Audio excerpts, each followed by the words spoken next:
తల్లి చచ్చిపోయిన పిల్లగాడు కూడా ఆల్మోస్ట్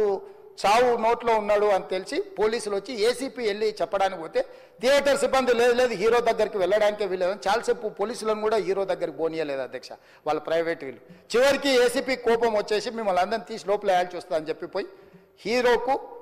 ఏసీపీ క్లియర్గా ఇద్దరు చనిపోయినరు, మీరు ఇక్కడ కూర్చుంటే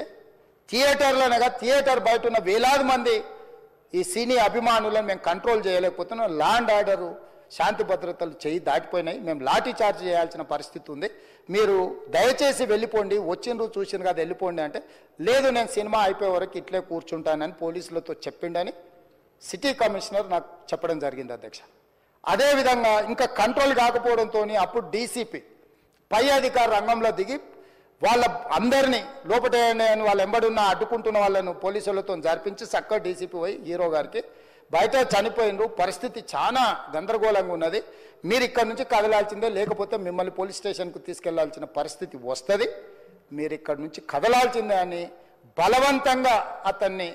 సినిమా మధ్యలో 12 గంటల సమయంలో రాత్రి 12 గంటల సమయం అట్టిట్టుగా ఆ సమయంలో అతను తీసుకొచ్చి బండెక్కిస్తే మళ్ళీ అతను రూఫ్ టాప్ ఓపెన్ చేసి మళ్ళీ చేతులు ఊపుకుంటూ రోడ్ షో చేసుకుంటూ అంటే తల్లి చనిపోయి పిల్లగాడు చావు బతుకుల మధ్యలో ఉన్నాడు మీరు వెళ్ళండి అని వెనక్కి పంపిస్తే కూడా మళ్ళీ కారులో రూఫ్ టాప్ ఓపెన్ చేసి చేతులు ఊపుకుంటా అభిమానులను సంతోషపెట్టుకుంటా రోడ్ షో చేసుకుంటా అతను వెళ్ళిపోయింది అధ్యక్ష. పోలీసులు కేసు చేసిరు,